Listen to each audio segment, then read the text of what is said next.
নমস্কার বন্ধুরা, welcome to my blog. আজ শনিবার, আজকে আমি একটু নিরামিষ রান্নাই করব। এমন না যে প্রত্যেক শনিবার নিরামিষ রান্না খাই, কিন্তু আজকে নিরামিষ করব।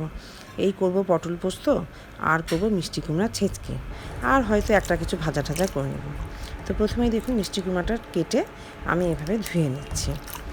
ধুয়ে নিয়ে এটাকে এভাবে কেটে নিয়ে ভালো করে ধুয়ে নিচ্ছি। এবার কড়াইয়ে তেল দিয়ে দিলাম, সামান্য একটু তেল দিলাম। আমি সবসময় অল্প তেলে রান্না করতেই বিশ্বাসী। সামান্য একটু তেল দিলাম, আর তেলের মধ্যে দিয়ে দিব ফোড়ন, কাঁচা লঙ্কা আর কালো জিরে।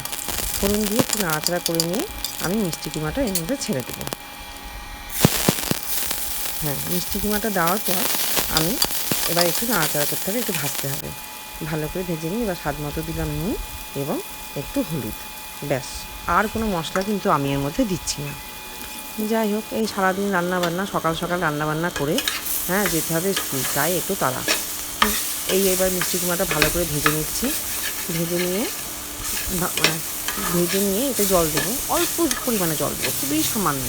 কিন্তু জল দেওয়ার আগে ভালো করে ভাজতে হবে মিষ্টি কুমড়াটা, কারণ আমি কিন্তু জল দিয়ে এটাকে সেদ্ধ করবো না। এই দেখুন সামান্য একটু জল দিয়ে এবার ঢাকা দিচ্ছি।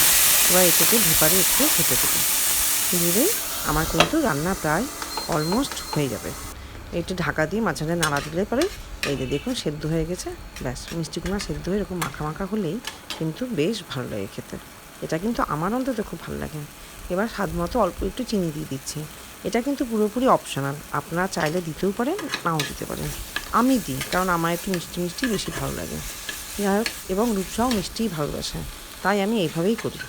ব্যাস, আমার রান্না